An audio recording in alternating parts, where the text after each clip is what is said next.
Hello friends, मी अर्पिता, स्वागत आहे तुमचं माझ्या नवीन व्हिडिओमध्ये। तर मागे ना आम्ही चिबूड घातलेली आणि आता चिबडाचे वेलिंग का मस्त चिबूड धरले असत, तर त्यातले हो चिबूड मी आता घेऊन इलोय। माका तर चिबूड खूप आवडतं, तुमका आवडतं काय?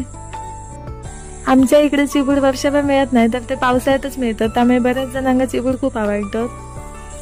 चिबूड कापलं ना की त्याच्या आतमध्ये खूप बिये असतात।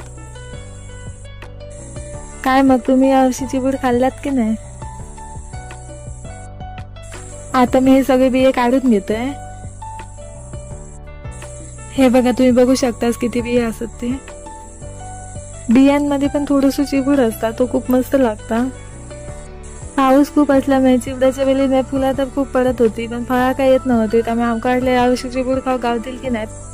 चिबडाच्या बाहेरची साल असताना ती पण एकदम कडू असतात, ती पण काढूची लागतात। आता मी पहिले ते चौकोनी तुकडे करून घेतोय, त्याच्यानंतर ती साल आपोआप निघतली। मी साल कशी काढली ती बघा, तुम्ही बघू शकतास। चिबूड म्हटलो की त्यामध्ये साखर घालून तो खूप छान लागता, खूप मस्त चव येतात एका। तर आता मी साखर घालून घेते। साखर घालून थोडं वेळ चिबूड ठेवून द्यायचो, म्हणजे ते साखर व्यवस्थित लागतं। चला तर मग येऊ आता चिबूड खाऊ। चिबडाचे बिया आम्ही टाकून देणार नाही, तर ते भिंतीवर मारून ठेवतो, म्हणजे आमका ते पुढच्या वर्षीक मिळतले। मी आता चिबूड खाते, तुम्ही पण या खाऊ। चला तर मग बाय बाय, भेटूया अशाच एका नवीन व्हिडिओमध्ये।